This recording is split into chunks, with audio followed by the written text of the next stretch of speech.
Assalamualaikum warahmatullahi wabarakatuh. Alhamdulillahirabbil alamin. Puji syukur kita panjatkan kehadirat Allah Subhanahu wa taala yang telah memberikan kita segala rahmatnya, karunia-Nya, inayahnya, pertolongannya dan lain sebagainya sehingga kita masih dalam naungan kasih sayang dari Allah Subhanahu wa taala.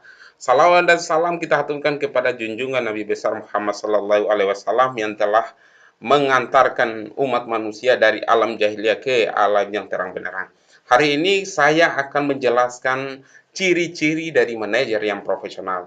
Manajer adalah orang atau pimpinan dalam sebuah perusahaan yang mengambil keputusan, merencanakan, melaksanakan, mengawasi, dan mengevaluasi kerja-kerja dalam sebuah organisasi dalam upaya mencapai tujuan organisasi. Tentu dibutuhkan orang yang profesional dalam upaya percepatan pencapaian tujuan organisasi agar organisasi semakin tumbuh berkembang, semakin berjaya dan semakin baik lagi ke depannya. Hari ini saya akan menjelaskan atau saya akan mengambil satu pendapat dari pakar yang disebut dengan Edgar H. Chain dan Borge O. Saxberg dalam Stoner James A.F. dan Charles Wankel merumuskan ciri-ciri orang yang profesional atau manajer yang profesional ada 4. Yang pertama adalah satu, berpengetahuan luas. Seorang manajer harus mempunyai pengetahuan yang luas terkait dengan organisasi dia. Tentu bukan hanya berbicara pada pengetahuan teknis, misalnya dia hanya pintar matematika, atau dia hanya pintar masalah geografi, atau dia hanya pintar masalah kimia, atau hanya pintar masalah fisika, tapi dia harus mempunyai pengetahuan yang lebih luas lagi agar apa yang menjadi permasalahan dalam organisasi bisa diputuskan dengan baik.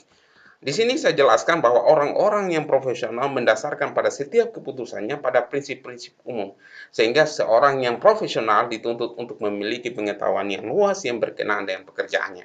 Jelas di sini adalah prinsip-prinsip umum, misalnya katakanlah dia adalah orang yang disiplin, dia adalah orang yang terbuka, dia adalah orang yang bertanggung jawab.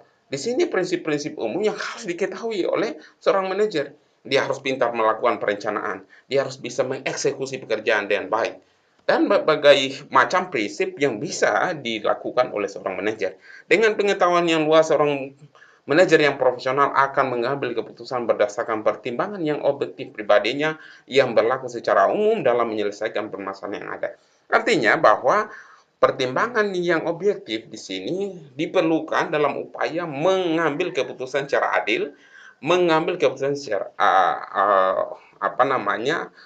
dengan kebenaran yang ada atau mengambil keputusan sesuai dengan fakta-fakta yang ada. Tentu orang yang objektif adalah tidak berpihak pada salah satu kubu atau tidak berpihak pada salah satu orang, di mana orang yang objektif itu selalu berpikiran secara jernih demi upaya mencapai tujuan yang diharapkan. Kemudian yang kedua adalah orang yang berprestasi. Seorang manajer yang profesional harus mempunyai prestasi.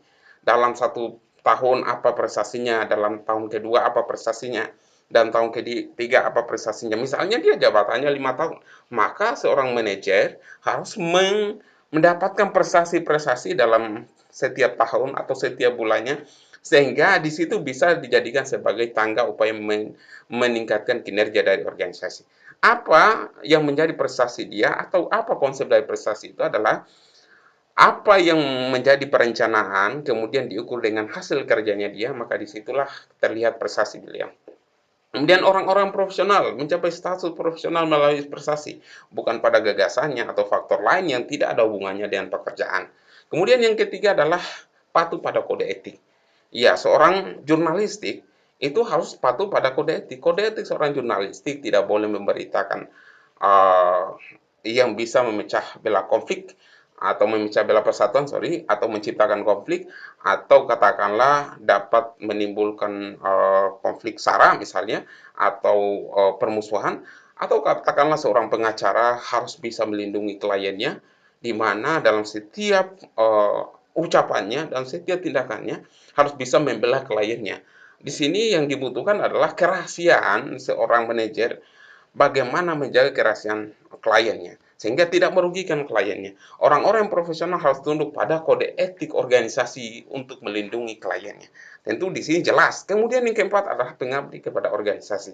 Seorang pengacara yang baik harus bisa menjaga nama baik organisasinya dengan baik. Seorang jurnalistik yang baik harus bisa menjaga nama baik organisasinya. Seorang dokter yang baik harus bisa menjaga organisasi atau rumah sakit yang menaungi dia, sehingga apa yang menjadi pekerjaan itu dapat dipercayai oleh masyarakat, dapat dipercayai oleh kliennya. Orang-orang yang profesional mengabdikan diri dan mengikat diri pada organisasi yang mewadahinya. Tentu di sini yang kita perlukan adalah bagaimana dia bekerja dengan full time, bagaimana dia bekerja dengan sangat ikhlas, bagaimana dia membela organisasinya apabila ada pihak-pihak yang mengancam, yang ingin merongrong, yang ingin menghancurkan organisasinya, maka bagaimana seorang manajer harus menjaga wadah organisasinya agar tetap berjalan sesuai dengan apa yang diharapkan. Itu saja yang bisa saya berikan, semoga dapat memberikan manfaat kepada kita semuanya. Semoga memberikan ilmu pengetahuan dan memberikan satu uh,